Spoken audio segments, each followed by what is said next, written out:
Bom dia, boa tarde, boa noite, caro aluno, cara aluna da FATEC, Ferraz de Vasconcelos e Mogi das Cruzes. Aqui é o professor Luiz Carlos, da sua disciplina de cálculo diferencial e integral. Vamos continuar aqui com os nossos assuntos aqui a respeito de funções especiais. Vimos as aplicações, né, a respeito das funções de primeiro grau e agora vamos tratar de outras funções. Vou começar falando aqui a respeito das funções polinomiais de grau maior que 1. Já falei a respeito dessas funções na aula passada. Vou retomar e continuar aqui falando destes outros tipos de funções. Nosso estudo aqui ele é qualitativo. Nesse momento, você precisa apenas observar as qualidades que essas funções possuem para que nós possamos compreender onde elas são aplicadas. O GeoGebra vai nos auxiliar aí tanto na parte algébrica quanto na parte de construções de gráficos. Então esse é um tópico introdutório e no tópico seguinte estaremos falando aí de taxa de variação instantânea e de derivadas e aplicando essas funções em problemas de máximos e mínimos. Então aqui continuando o nosso estudo, essa abordagem nós já fizemos, esse slide eu já mostrei para vocês, vou retomá-lo aqui. As funções polinomiais, elas são curvas contínuas e suaves, podem apresentar vários máximos, vários mínimos, ou nenhum também, né? E essas são as características mais importantes dessa função. Vou chamar a atenção aqui para vocês a respeito aqui dessa curva, por exemplo, aqui a curva C. Olha, repare que ela tem 2 pontos de mínimo. Olha só, esse é um valor de mínimo da função. E aqui nós temos outro ponto de mínimo da função. Repare que esse primeiro ponto aqui de mínimo, ele é um mínimo que nós chamamos de valor mínimo absoluto. Ele é o menor valor dessa função. Este segundo aqui, ele também é um ponto de mínimo, só que nós chamamos de um mínimo local. Um mínimo local aqui entre um determinado da faixa horizontal, ele é o menor valor que essa função assume. Portanto, uma função polinomial, ela pode ter mínimos e máximos absolutos ou mínimos e máximos locais, ou pode não ter nenhum deles também. Repare que nesse item C, essa curva que está representada, ela não tem ponto de máximo. Essa curva continua infinitamente aqui, nessa direção, e infinitamente também aqui à esquerda. Então, ela não tem ponto de máximo absoluto. Ela possui um ponto de máximo local aqui, neste ponto que eu estou indicando. Essas são as funções polinomiais. Curvas suaves podem apresentar vários pontos de máximos e mínimos, locais ou absolutos, e tem períodos de crescimento e decrescimento, conforme já vimos. Por exemplo, aqui a curva D, decrescimento, crescimento. Muito bem. Aqui já falamos deste slide também. Aqui são alguns exemplos de funções polinomiais. Trabalhamos bastante exaustivamente com as funções de primeiro grau, que tem muitas aplicações. E agora vamos ver um pouco as funções aí de grau maior que 1 e outras funções que não sejam polinomiais.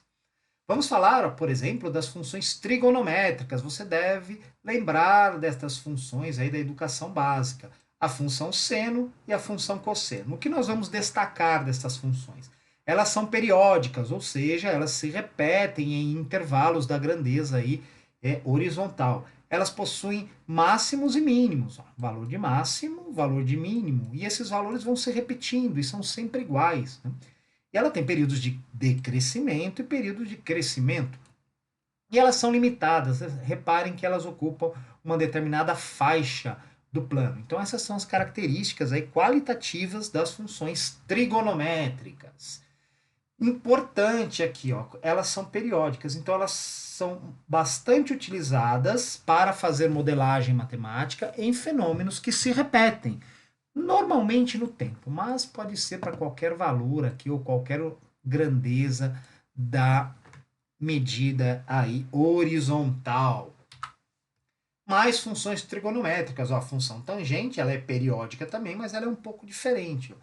Repare, ela não tem máximos, não tem mínimos, ela está restrita também a algumas regiões do plano. Olha só, ela tem um comportamento bastante interessante, ó, é um comportamento assintótico aqui. Essa curva ela se aproxima infinitamente deste limite aqui vertical, mas nunca o alcança. Ela é uma função descontínua. Então, vamos lá. Então, aqui está a função tangente.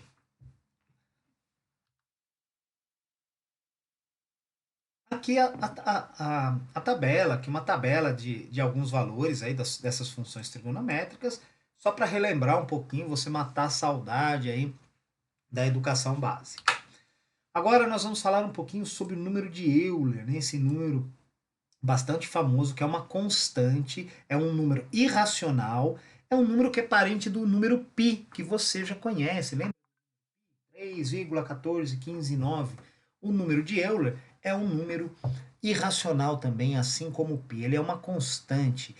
E ele é irracional porque ele não tem um padrão em suas casas decimais. Ele cresce infinitamente e sem padrão em suas casas decimais. E ele está ligado às funções exponenciais. É por isso que o número de Euler ele é bastante importante e bastante utilizado como base dos fenômenos que podem ser modelados por funções exponenciais.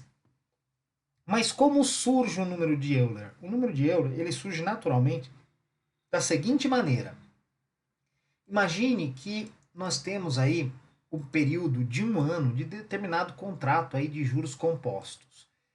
Eu posso fazer a capitalização desse contrato uma vez ao ano, afinal de contas, esse contrato é anual. Mas eu também posso optar por fazer duas vezes ao ano. Então, o período de tempo total permanece o mesmo, anualmente, só que eu faço a capitalização, que é a aplicação dos juros, ao invés de fazê-lo uma vez ao ano, eu faço duas vezes. Então, eu passo a ter uma capitalização semestral. Se eu fizer uma capitalização trimestral, eu passo a aplicar aí os juros 4 vezes ao ano. Mensal, naturalmente 12 e assim por diante, conforme está demonstrado aqui na tabela.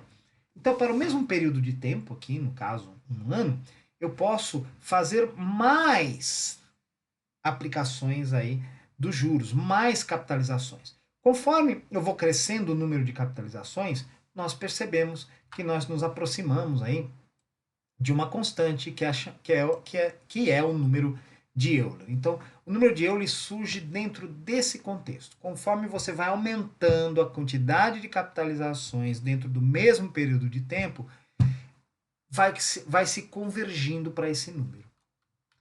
Então, aqui tem um exemplo dessa conversão, aqui o número de Euler, aqui o número de Euler com algumas casas decimais, né? Aqui uma fórmula que pode ser usada para calcular o número de Euler.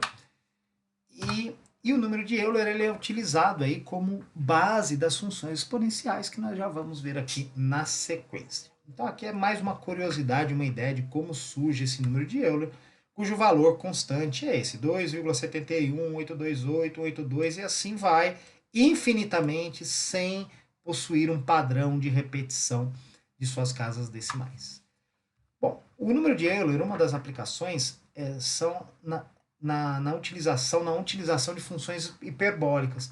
Essa expressão aqui, ó, que utiliza o número de Euler, é chamado de seno hiperbólico. Esta outra expressão é chamada de cosseno hiperbólico. E dê uma olhada aqui ó, nos gráficos do seno e do cosseno hiperbólico, né, nas características desses gráficos. E uma aplicação, ó, tangente hiperbólica. Aqui temos a tangente hiperbólica também, ó, dê uma olhada na característica desse gráfico. Uma das aplicações aí das funções hiperbólicas, existem várias. Uma delas, em engenharia, é essa famosa curva aqui chamada catenária, que é a curva em que um cabo forma entre dois postes. Isso é importante o conhecimento dessa curva pela tensão que esse cabo vai exercer aí entre esses dois postes e também aí pelas variações dos fenômenos naturais, né? Vento, chuva. Então, a função hiperbólica ajuda a modelar essa curva e com isso calcular aí principalmente essa parte aí de resistência, essa parte de engenharia para poder dimensionar corretamente aí a construção dessas torres e a passagem desses cabos aí.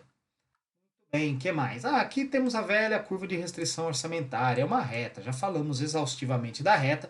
Em sala resolvemos os exemplos de primeiro grau, onde vimos também exemplos de depreciação, onde é uma reta decrescente, como essa curva de restrição orçamentária que já abordamos.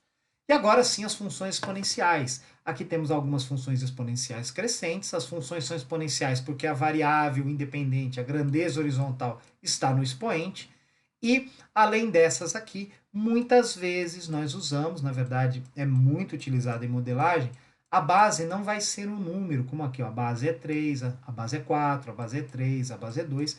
A base vai ser o número de Euler, aquela constante. Então a função exponencial vai assumir essa forma aqui, ou variações dessa forma, né? E elevado a x, onde x é a grandeza independente e horizontal. Quais são as características das funções exponenciais? Ela tem um crescimento muito rápido, muito rápido. Pequenas variações aqui na horizontal provocam grandes variações na vertical.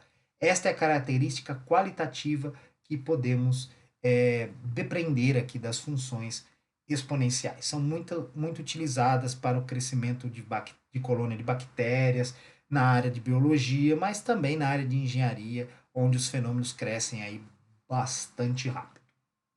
Muito bem, não tem máximos nem mínimos, né? Repare que ela não tem máximo nem mínimo e essa é uma função exponencial crescente. Aqui, uma função exponencial crescente e outra decrescente, como um modelo de comparação aqui. Tá? O que mais? Funções logarítmicas. A função logarítmica é a função inversa da função exponencial. E, naturalmente, ela tem um comportamento inverso. Ela apresenta um crescimento muito lento. Grandes variações aqui na grandeza horizontal provocam pequenas variações na grandeza vertical. É essa a característica. Ela também não tem máximos nem mínimos, né? E aqui a função decrescente e crescente. Muito bem. Aqui é mais uma vez aí as funções logarítmicas. E agora algumas aplicações. Aqui a ideia aqui é apenas que vocês reparem aí que um fenômeno ele pode estar composto de vários tipos de funções ao mesmo tempo, dependendo aí do recorte do intervalo que nós queremos observar. Então é um comportamento aí que pode possuir várias funções matemáticas envolvidas. Né? Aqui apenas reparar aqui a variação, repare aqui na variação, né? Aqui é uma curva suaves, né? Isso que vocês precisam reparar. Aqui, mais uma vez aqui, olha só que interessante, né? No mercado financeiro, o juros simples ele possui um crescimento linear, é uma reta, essa reta vermelha, e os juros compostos aí possuem um crescimento exponencial, essa curva azul que é uma exponencial, por isso que os juros compostos crescem muito rapidamente. Sabemos disso, né? Nosso cartão de crédito não nos deixa nenhuma dúvida a respeito disso. O que mais? Outras aplicações aqui, ó. Repare aqui que interessante. Olha só, se fizermos um recorte imaginário aqui desse comportamento desse fenômeno aqui, evolução dos indicadores financeiros da JBS aqui, ó, 2011, nós podemos reparar no seguinte, nós temos vários períodos aqui de crescimentos, né? Se fizermos um recorte, nós vamos perceber que são lineares, ou são vários segmentos de reta, tá? Compostos intercalados uns aos outros com inclinações diferentes. Então aqui é só para reforçar esse exemplo que um fenômeno pode ter várias funções diferentes ao mesmo tempo e vários recortes de funções com um comportamento um pouco diferente. Muito bem, o que mais? Aqui mais uma vez o faturamento da indústria de alimento, ó, um crescimento aqui, uma curva suave aqui de crescimento, aqui também, mas oscilando, você vê, ó, né, com uma oscilação. Aqui uma decrescente, ou poderia ser uma exponencial, né, ou mesmo uma função polinomial, vai depender aí da velocidade com que ela decresce ou cresce. O que mais? Outro aqui é o faturamento de e-commerce. Nós vamos usar esse exemplo aqui para fazer uma modelagem. Está vendo aqui um crescimento. Não sabemos ainda, né, se esse crescimento é melhor modelado por uma função polinomial ou por uma função exponencial. Normalmente uma função exponencial, como ela cresce muito rapidamente, os valores eles dobram, triplicam, quadruplicam entre os intervalos aí da grandeza horizontal. Isso é o que caracteriza aí um comportamento exponencial. Muito bem, olha aqui um exemplo muito bom. Olha só quanta oscilação nós temos. Naturalmente fica muito difícil fazer uma modelagem. Aqui quase um período ó, de constância, aqui, ó, período constante. Fica difícil muitas vezes fazer uma modelagem para uma função que apresenta tantos comportamentos diferentes. Então, o que se faz? Se faz um recorte. Se seleciona um pedaço do qual temos o interesse naquele momento e fazemos a modelagem específica para este pedaço da função, esse recorte, e tiramos nossas conclusões daí. E procedemos dessa forma para os outros intervalos de nosso interesse. Aqui, mais uma vez, ó, com uma oscilação aqui, né? Uma oscilação. Mais uma vez, podemos aplicar essa estratégia de fazer os recortes para que consigamos aí um entendimento melhor da função. E é isso. Então, nesse primeiro momento, é apenas uma introdução, e aqui nós apenas aí discutimos características qualitativas destas funções aí.